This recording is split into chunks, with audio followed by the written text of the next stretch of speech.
Students, welcome to Namankur digi lesson. आज हम सहायक वाचन में योग शिक्षा में आसन टॉपिक को पढ़ेंगे।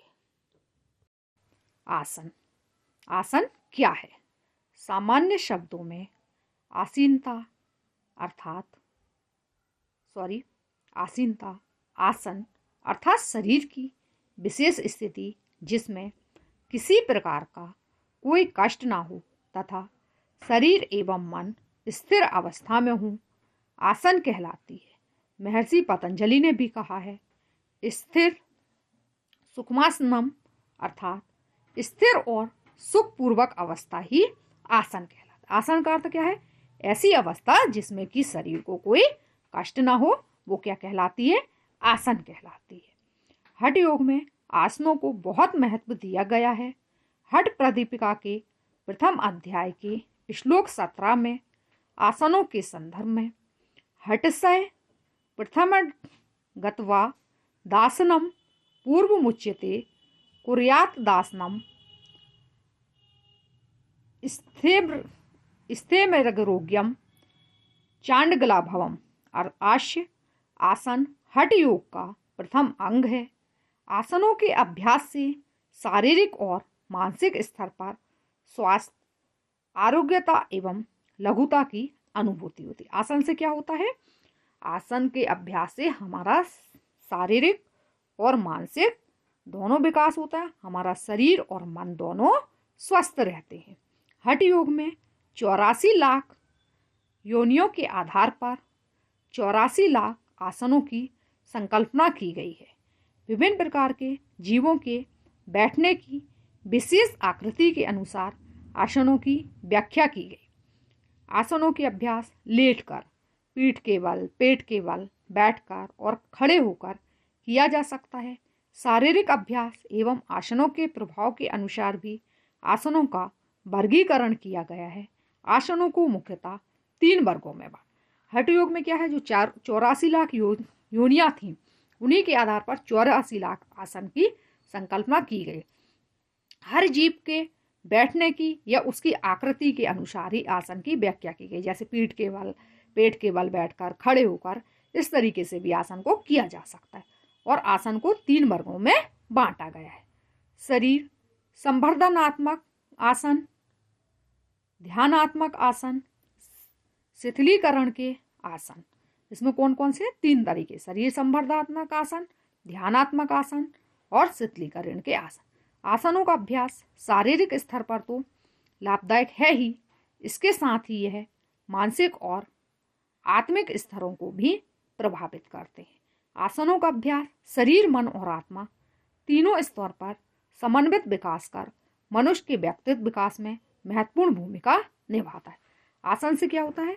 शरीर और मन का विकास होता है। और आसनों के अभ्यास से शरीर, मन और आत्मा तीनों ही समन्वित होते हैं और इन तीनों का विकास होता है।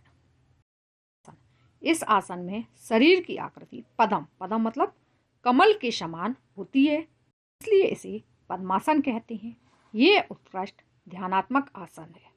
पद्मासन क्या है?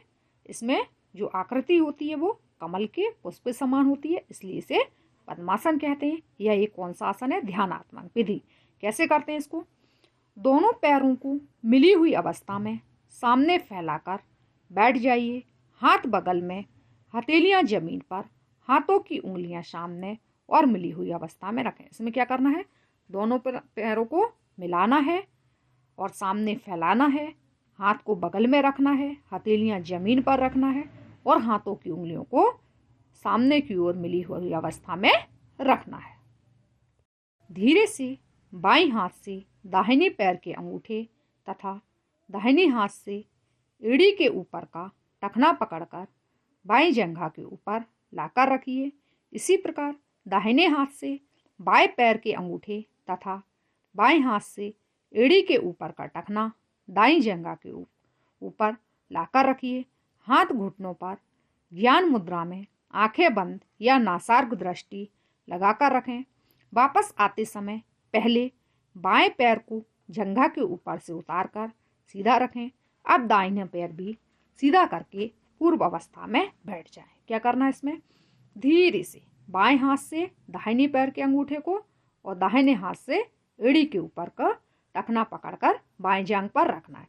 ऐसे ही क्या करना है, दाएं हाथ से बाएं पैर के अंगूठे तथा बाएं हाथ से एड़ी के ऊपर का टखना दाईं जांघ पर रखना है। हाथ घुटनों पर ज्ञान मुद्रा में आंखें बंद करना है।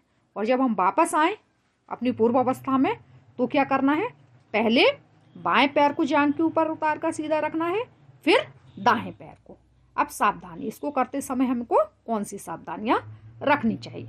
आसन की पूर्ण स्थिति में मेरुदंड को सीधा रखें। घुटनों में दर्द होने पर बलपूर्वक इसका अभ्यास ना करें। पद्मासन के पूर्व अर्ध पद्मासन का अभ्यास ठीक प्रकार से कर लेना चाहिए। जब आप आसन करें तो मेरुदंड को सीधा, यदि आपको घुटने में दर्द हो रहा है तो उसमें आप बल ना लगाएं। और पद्मासन पहले करने से पहले आप अर्ध पद्मासन का प्रयास करें। इससे क्या लाभ होंगे आपको, इस आसन में ध्यान करने पर उत्तम लाभ मिलता है। यह आसन मेरुदंड को सबल तथा कमर के निचले भाग की नाड़ियों और मांसपेशियों को लचकदार एवं पुष्ट बनाता है। इस आसन में भ्रूमध्य या नासाग्र दृष्टि का अभ्यास करने पर एकाग्रता, इससे क्या होता है, उत्तम लाभ मिलता है और मेरुदंड को सफल बनाता है। और क्या होता है, एकाग्रता का भी विकास होता है। सर्वडासन, सर्वडासन उन्नात पादासन और विपरीत करने के पश्चात की स्थिति है। यह आसन शरीर के सभी अंगों को प्रभावित करता है, इसीलिए इसे सर्वाडासन कहते हैं। सर्वाडासन क्या होता है, ये शरीर के सारे अंगों को प्रभावित करता है, इसलिए इसको हम सर्वाडासन। विधि, इसको कैसे करेंगे अब हम, पीठ के बल दोनों पैर मिलाकर सीधे लेट जाएं। दोनों हाथ तथा जंघों के पास रखें। हाथों पर बल देकर धीरे धीरे दोनों पैर बिना घुटने मोड़े 30 डिग्री तक उठाइए और क्षमता अनुसार कुछ सेकंड रुकिए। पुनः पैरों को उठाते हुए 60 डिग्री पर रुकते हुए 90 डिग्री तक आ जाइए। दोनों हाथों पर बल देते हुए पैरों को सीधा रखें और सिर की ओर थोड़ा झुकाएं ताकि नितंब जमीन पर उठ जाएं। दोनों हाथों को कोहनियों से मोड़कर कमर को सहारा दें। दोनों कोहनियाँ जमीन पर रख लीजिए। पैर को आकाश की ओर उठाएं, कमर को भी ऊंचा करें। इसको हमको कैसे करना है, पीठ के बल दोनों पैर को मिलाकर सीधे लेट जाना है, हाथ पर जोर देना है और घुटनों को 30 डिग्री तक मोड़ के उठाना है। फिर दोनों पैर को उठाकर 60 डिग्री पर रुकते हुए 90 तक आना है। दोनों हाथों पर बल देना है, पैर को सीधा रखना है और सिर की ओर थोड़ा झुकाएं। दोनों हाथ को कोहनियों से मोड़कर कमर को सहारा देना है। दोनों कोहनियाँ जमीन पर रखना है। पैर को इस तरीके से उठाना है कि वो ऊपर आकाश की ओर उठाना है। हथेलियों का सहारा लेते हुए पैरों को आकाश की ओर तब तक उठाइए जब तक पेट व छाती एक सीध में ना आ जाएं। हथेलियों से पीठ को सहारा दें और ठोड़ी कंठकूप से लग जाएगी। यह आसन की पूर्ण स्थिति है। यहाँ कुछ सेकंड रुकें। वापस आते समय पहले पीठ फिर कमर नीचे लाएं, परंतु हाथों का सहारा लिए रहें। जब गिरने की आशंका समाप्त हो जाए तब हाथों को जमीन पर लाकर रखें। पैरों को धीरे धीरे बिना घुटने मोड़े जमीन पर पूर्व स्थिति में ले आए। हथेली का सहारा लेते हुए क्या करना है, पैरों को जब तक उठाना है आकाश की ओर जब तक कि पेट और छाती एक सीध में नहीं हो जाए। हथेलियों से अब क्या करना है, पीठ को सहारा देना है और जब हम वापस आए तो क्या करना है, पहले पीठ फिर कमर को नीचे लाएं और हाथ का सहारा लिए रहें। हाथ का सहारा कब हटाएं, जबकि हमको ये विश्वास हो जाए कि अब हम गिरेंगे नहीं। पैरों को धीरे धीरे बिना घुटने मोड़े जमीन पर पूर्व स्थिति में ले आए। सावधानियां, हमको क्या सावधानी रखनी है, शरीर को झटका देकर ऊपर ना उठाएं। आसन की किसी भी अवस्था को बलपूर्वक ना करें। आसन की पूर्ण अवस्था से वापस आते समय सिर जमीन से नहीं उठाना चाहिए। यदि गर्दन में पीड़ा, कमर एवं पीठ में दर्द, उच्च रक्तदाब, सिर दर्द हो तब इसका अभ्यास ना करें। आसन की पूर्ण अवस्था में शरीर का भार कोहनियों पर ना होकर कंधों पर रहेगा, इसलिए हाथों को पीठ पर केवल सहारे के लिए। हमको इसमें क्या सावधानी है, एकदम से हमें झटका नहीं देना है, किसी भी क्रिया को हमें ज़्यादा बल का इस्तेमाल नहीं करना है। पूर्व अवस्था में आने के समय क्या करना है, सिर नहीं उठाना है जमीन से, और आसन की पूर्ण अवस्था में शरीर का भाग कोहनियों पे ना होकर कंधों पर रहेगा, इसलिए हाथों को पीठ पर केवल सहारे के लिए रखना है। इससे हमको क्या लाभ होंगे, इस आसन का अभ्यास करने से अग्निमांदम, कब्जियत, हार्निया, बैरिगोस, बेंस नामक आदि रोग ठीक हो जाते हैं। थायराइड ग्रंथि की क्रियाशीलता में संतुलन रखता है, जिससे शरीर का संबंधन भी अच्छी प्रकार से होता है। मत्स्यासन। सर्वांगासन के बाद इस आसन का अभ्यास पूरक रूप में आवश्यक रूप से करें। इसमें शरीर की आकृति मत्स्य के समान होने से इसे मत्स्यासन कहते हैं। इसको मत्स्यासन क्यों कहते हैं, क्योंकि इसमें शरीर की आकृति कैसी हो जाती है, मछली के समान। इसको करने की विधि क्या है, पद्मासन में बैठ जाइए, कोहनियों का सहारा लेते हुए पीठ के बल लेट जाइए, दोनों हथेलियों को सिर के बगल में रख लीजिए। दोनों हथेलियों का सहारा लेकर पहले सिर और धड़ को थोड़ा ऊपर उठाएं, फिर सिर को पीछे मोड़कर सिर का मध्य भाग जमीन पर रखें। दोनों हाथों की तर्जनी से पैर के अंगूठे पकड़ें तथा कोहनियां जमीन से लगाइए। यह आसन की पूर्ण स्थिति है।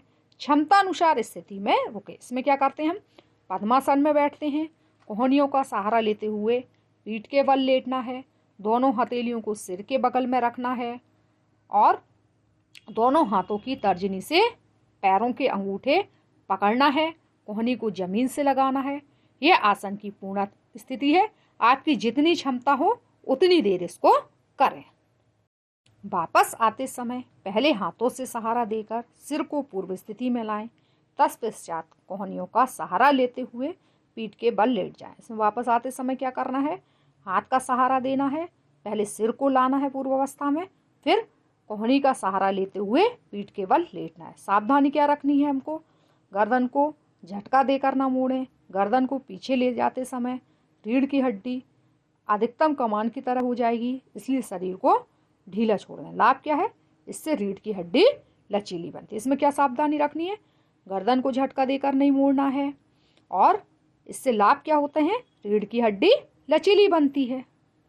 पवन मुक्तासन।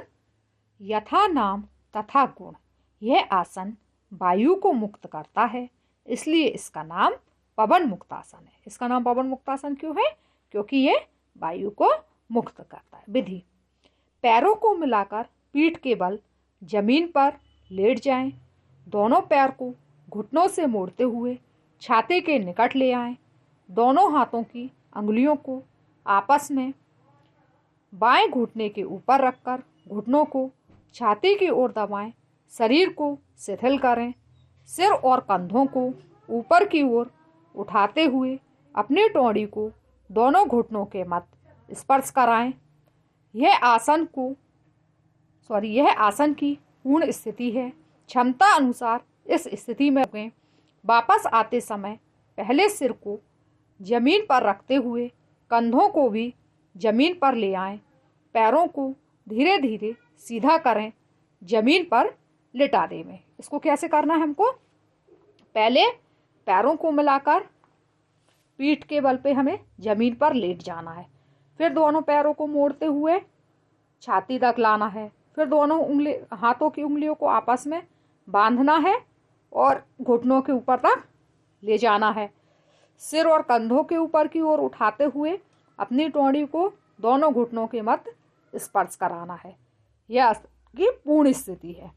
फिर वापस आते समय हमें क्या करना है, सबसे पहले सिर को जमीन पर रखना है, कंधों को भी जमीन पर रखना है और फिर धीरे धीरे पैरों को साथ कर जमीन पर रखना है। अब इसमें हमको क्या सावधानी रखनी है, गर्दन का दर्द हो तब सिर ऊपर ना उठावें, भोजन करने के तुरंत बाद इसका अभ्यास ना करें। प्रारंभ में इस आसन का अभ्यास एक एक पैर से करना चाहिए।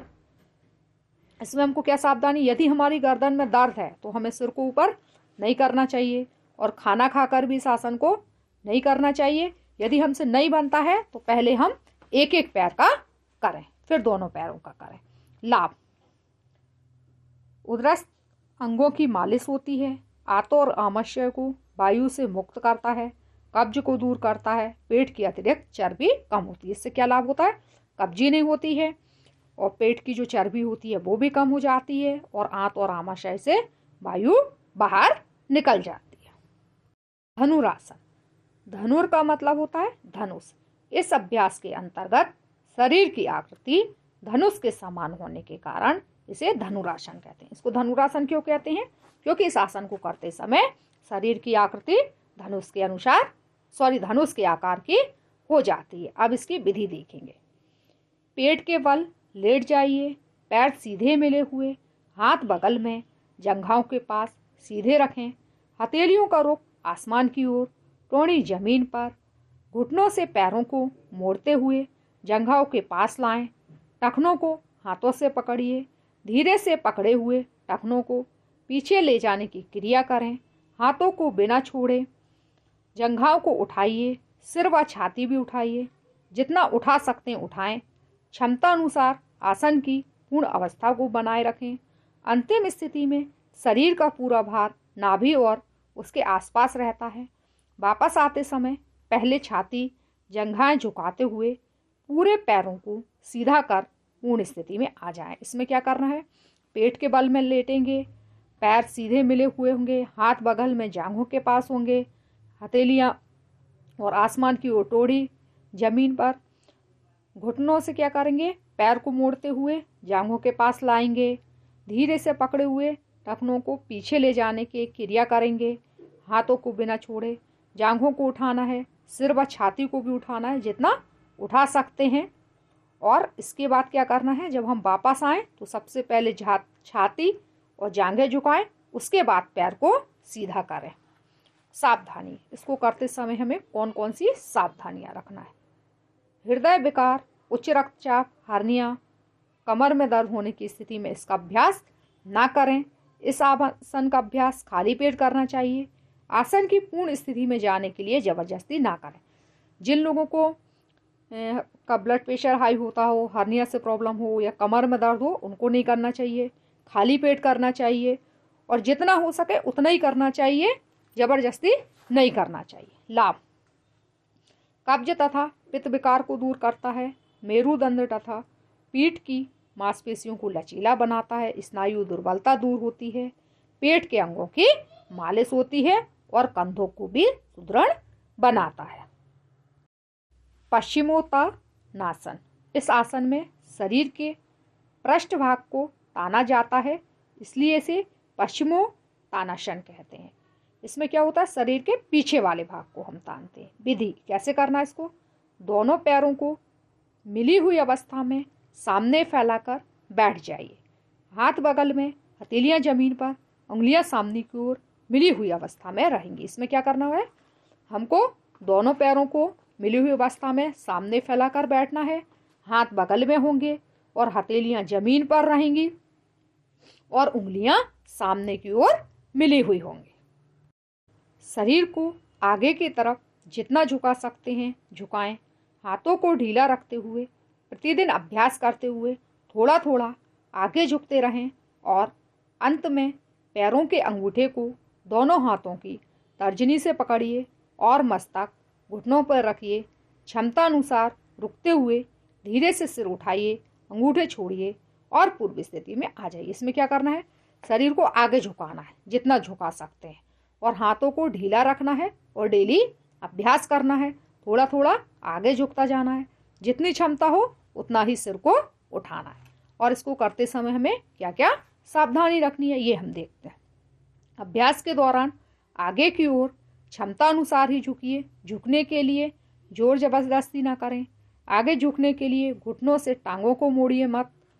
जिन्हें अल्सर हो वे इसका अभ्यास ना करें। आसन की पूर्ण अवस्था से वापस आते समय शरीर को झटका मत दीजिए।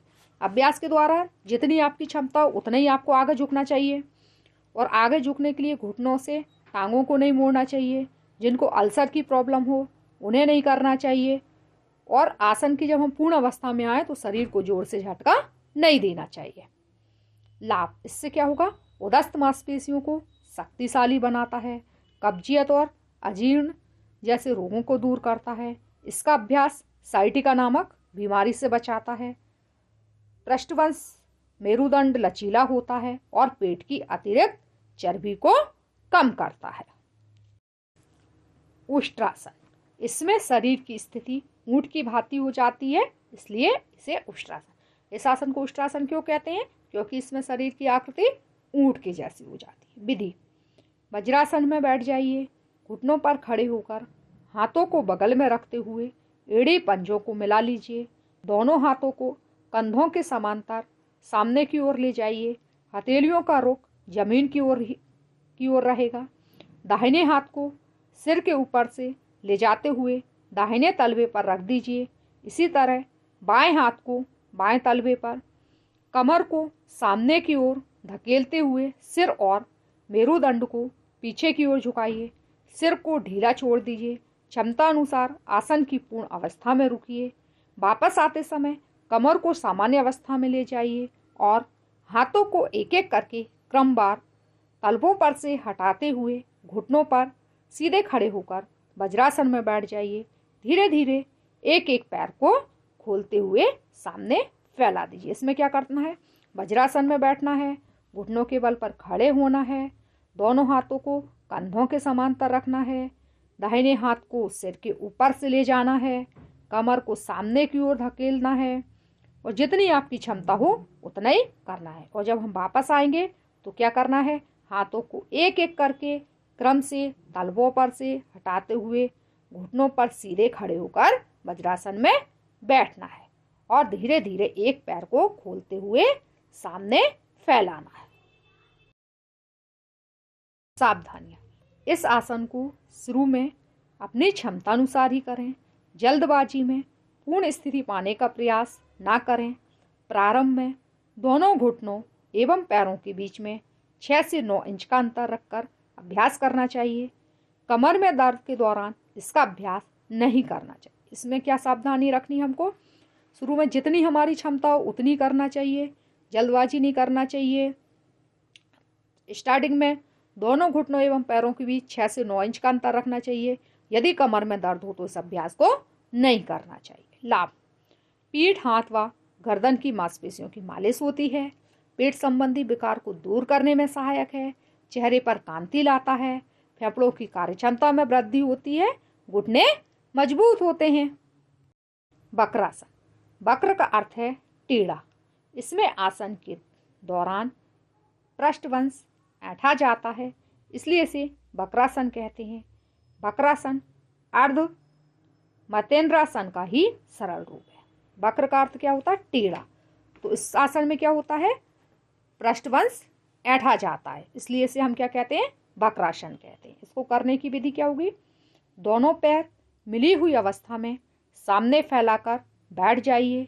हाथ बगल में और हथेलियां जमीन पर। बायां पैर मोड़ते हुए दाहिने घुटने के पास जमीन पर रखिए। बाएं पैर का घुटना 90 डिग्री के कोण पर आकाश की ओर सीधा रहेगा। बायां हाथ पीठ के पीछे ले जाकर लगभग 9 इंच की दूरी पर रीढ़ की सीध में रखिए। अंगुलियां मिली हुई पीछे की ओर रहेंगी। दाहिना हाथ उठाइए और बाहें घुटने के दूसरी ओर जमीन पर रखिए। पीछे की ओर देखते हुए सिर एवं पीठ को घुमाइए। आसन की पूर्ण अवस्था में टोंडी कंधे के ऊपर होती है। वापस आते समय पहले सिर को सामने लाएं। घुटने के ऊपर से आए हाथ को अपने स्थान पर ले जाइए। पीठ के पीछे वाला हाथ भी शरीर के बगल में रखिए। मुड़ा हुआ घुटना सीधा कीजिए व पूर्व स्थिति में बैठ जाइए। इसी तरह दूसरी ओर से अभ्यास। इसमें क्या करना है, दोनों पैर मिली हुई अवस्था में सामने फैलाना है। बायां पैर मोड़ते हुए दाहिने घुटने के पास जमीन पर रखना है। बाएं पैर का घुटना 90 डिग्री के कोण पर आकाश में सीधा रहेगा। बायां हाथ पीठ के पीछे ले जाना है लगभग 9 इंच की दूरी पर रीढ़ की सीध में। पीछे की ओर देखते हुए सिर एवं पीठ को घुमाना है। वापस आएंगे तब क्या करना है, सबसे पहले सिर को सामने लाएं, घुटने के ऊपर से आएं, हाथ को अपने स्थान पर ले जाएं, पीठ के पीछे वाला हाथ भी शरीर के बगल में रखना है।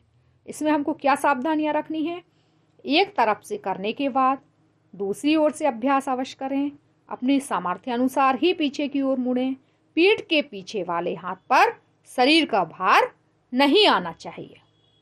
लाभ, इससे क्या लाभ होते हैं, मेरुदंड की कठोरता दूर करता है, गुर्दे एवं पेट के विकार को ठीक करने में सहायक है, बद्धकोष्ठता एवं स्नायु की दुर्बलता को दूर करता है, मधुमेह नामक रोग को नियंत्रित करता है। अब क्या है, बद्ध पद्मासन, यह एक उच्च कोटि श्रेणी का अभ्यास है। संस्कृत में बद्ध का अर्थ है सीमित, बंद या आवत, इसलिए इसे बद्ध पद्मासन कहा जाता है। इसे बद्ध पद्मासन क्यों कहते हैं कि संस्कृत में बद्ध का अर्थ होता है सीमित, इसलिए इसे बद्ध पद्मासन कहा जाता है। विधि, दोनों पैर मिली हुई अवस्था में सामने फैलाकर बैठ जाइए, हाथ बगल में, हथेलियां जमीन पर, उंगलियां हाथ में मिली हुई अवस्था में रहेंगी। धीरे से बाएं हाथ से दाहिने पैर का अंगूठा पकड़कर बाएं हाथ से टखना पकड़कर बाई जंघा के ऊपर रख दीजिए। इसी तरह दूसरे पैर की दाहिनी जंघा पर रख दीजिए। दोनों हाथों को पीछे लेकर कैंची की तरह करके दाहिने हाथ से दाहिने पैर का अंगूठा और बाएं हाथ से बाएं पैर का अंगूठा पकड़िए, कौड़ी छाती से लगाइए, दृष्टि नासार्क रखिए। वापस आते समय कौड़ी छाती से हटाते हुए सिर सीधा कीजिए, पैरों का अंगूठा छोड़ते हुए हाथों को वापस लाकर बगल में रखिए। हाथ का सहारा देते हुए पहले बाएं पैर को फिर दाएं पैर को सीधा कर पूर्व स्थिति में आ जाइए। सावधानियां, अब इसमें क्या सावधानियां रखनी है हमको, यह सामान्य पद्मासन के आगे की स्थिति है। इसमें दाईं एड़ी नाभि के बाईं ओर और बाईं एड़ी नाभि के दाईं ओर रहेगी। कंधों में दर्द होने पर इसका अभ्यास नहीं करें। इस आसन में जबरदस्ती ना करें।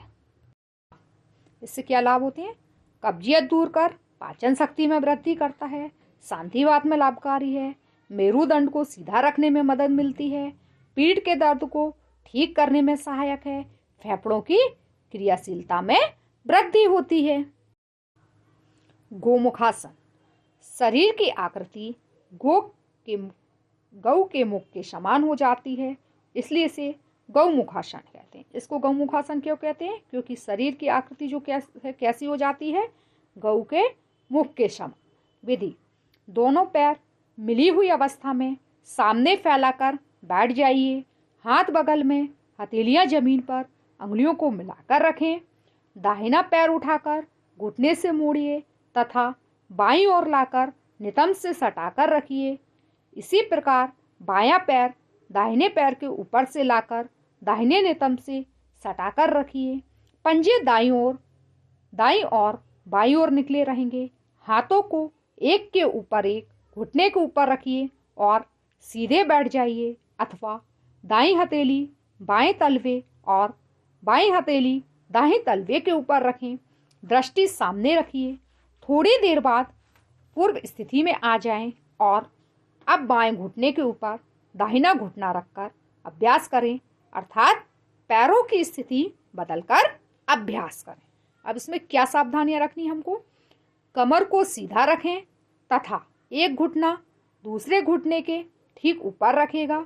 खूनी बवासीर में इसका अभ्यास ना करें। लाभ, इससे क्या लाभ होंगे हमको, कमर एवं पीठ का दर्द दूर होता है, फेफड़ों की क्रियाशीलता में वृद्धि होती है, संधिवात एवं बवासीर को ठीक करता है।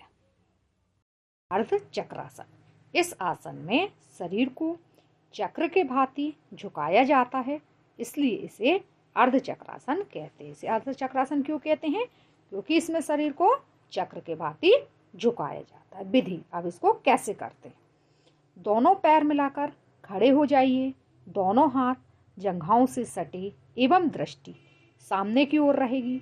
धीरे धीरे अपना एक हाथ बगल के से कंधे के समानांतर लाइए। हाथ सीधे तने रहेंगे, हथेली जमीन की तरफ। इसी अवस्था में हथेली को आकाश की ओर कर लें। अब हाथ को ऊपर की ओर उठाते हुए भुजा को कान से लगाइए। अंगुलियां आसमान की ओर रहेंगी। अब बाईं ओर झुकना प्रारंभ करें। बाईं ओर का भाग ढीला छोड़ दें। बायां हाथ जंघा से लगा हुआ नीचे सरकता जाएगा। इसमें हमको क्या करना है, दोनों पैर को मिलाकर खड़े हो जाना है। धीरे धीरे अपना एक हाथ बगल के कंधे के समांतर लाना है। हाथ सीधे रहेंगे, हथेली जमीन की तरफ रहेगी और इसी अवस्था में हथेली को आकाश की ओर ले जाना है। हाथ को ऊपर की ओर उठाते हुए भुजा को कान से लगाना है। उंगलियां आसमान की ओर रहेंगी। अब बाईं ओर झुकना प्रारंभ करेंगे। बाईं ओर का भाग ढीला छोड़ देंगे। थोड़ी देर रुकने के बाद धीरे धीरे हाथ वापस ले आइए और सीधे खड़े हो जाइए। इसी प्रकार दूसरी ओर से करें। ये चक्रासन का एक क्रम हुआ। सावधानी, इसमें हमको क्या सावधानियां रखनी है, झुकते समय ना आगे झुकना है ना पीछे।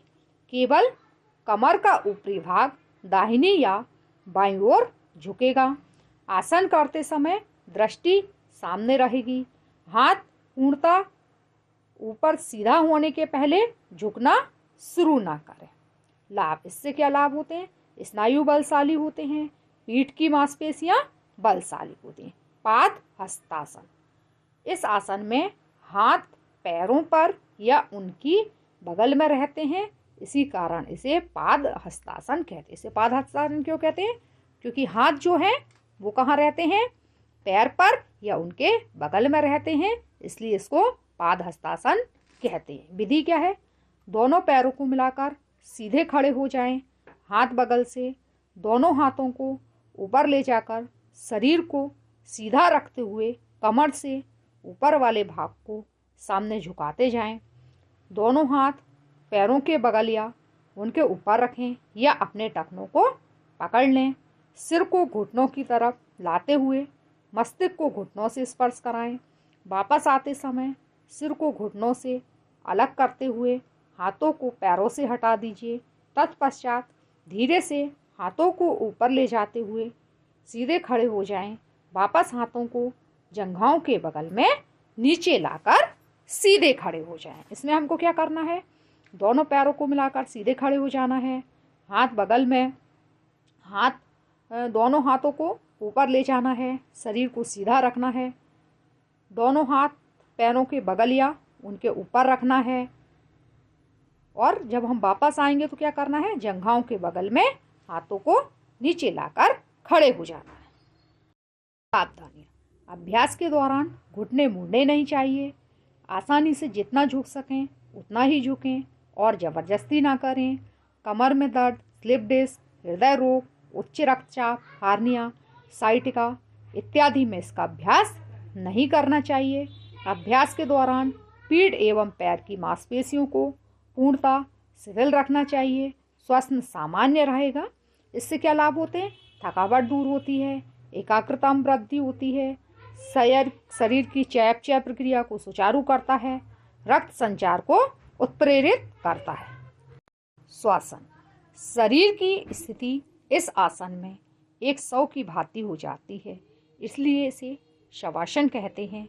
यह एक विश्रांति कारक आसन माना जाता है। इसको शवासन कैसा क्यों कहते हैं, क्योंकि शरीर कैसा हो जाता है, एक मृत जो शव होता है उसके समान शरीर की आकृति हो जाती है। विधि, इसको कैसे करेंगे, पीठ के बल आराम से लेट जाइए।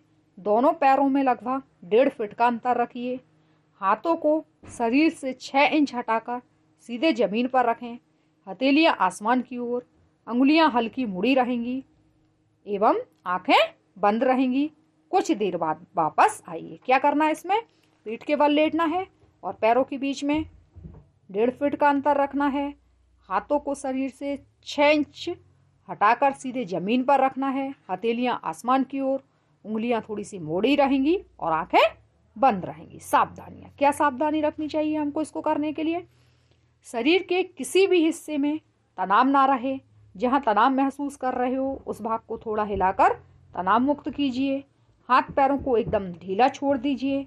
अपना ध्यान श्वास प्रश्वास पर केंद्रित कीजिए। वापस आते समय झटके के साथ ना उठे। लाभ क्या होता है इससे?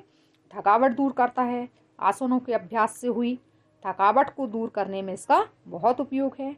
यह आसन उच्च रक्तचाप तथा हृदय के रोगों को दूर करने में सहायक है। स्थानों की पूर्ति कीजिए। धनुरासन में शरीर की आकृति खालिस्तान के जैसे होती है। धनुरासन में शरीर की आकृति कैसी होती है? धनुष के आकार। खालिस्तान आसन में शरीर की आकृति ऊंट के जैसी होती है। कौन से आसन में शरीर की आकृति ऊंट के आकार की होती है? उष्ट्रासन में। सर्वांगासन के बाद खालिस्तान आसन अवश्य करना चाहिए। सर्वांगासन के बाद कौन सा आसन करना चाहिए? मत्स्य आसन। निम्नलिखित प्रश्नों के उत्तर दीजिए। आसन के लाभ बताइए।